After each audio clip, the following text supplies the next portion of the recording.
inside, that's the maximum security prison. That's going to be the final stop in your tour.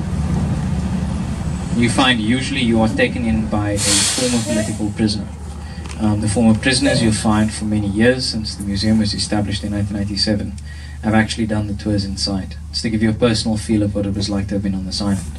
However, this year we started a pilot project where we basically gone and fetched relatives of these former prisoners and started training them to do the tours.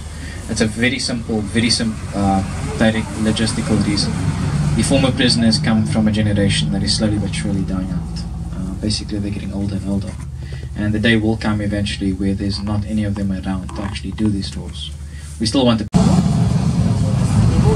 Coming up on your right-hand side, you have a graveyard coming into view. Leprosy, you'll find right around the world, was considered to have been highly contagious and incurable. There was also many stigmas surrounding leprosy. As a result, leper colonies were officially established.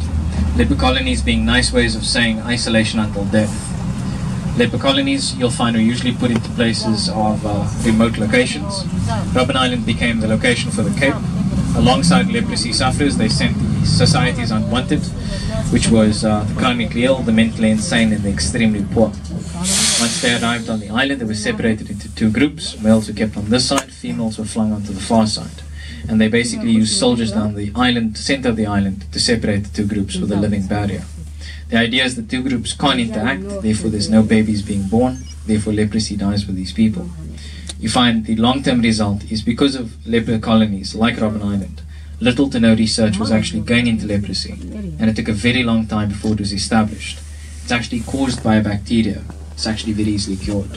Today we realize that it is actually African 16 and above carry a passbook at all times. Passbook sounds like and operates basically like the same as your passport. It states, or in addition to that, also states exactly who you're working for, what area you live in, and what time you're basically allowed to be in areas for reasons of work. At the end of the day, it doesn't make sense on its own. But when you look at the greater whole of South Africa back then, there were sections of it that was being divided off. These sections were referred to as homelands. The homelands were, inverted commas, self-governed black areas. But basically the idea that's created is that these, inverted commas, self-governed areas actually have puppet governments controlled by the apartheid system. What they essentially create is the idea that black South Africans will have a better standard of living here.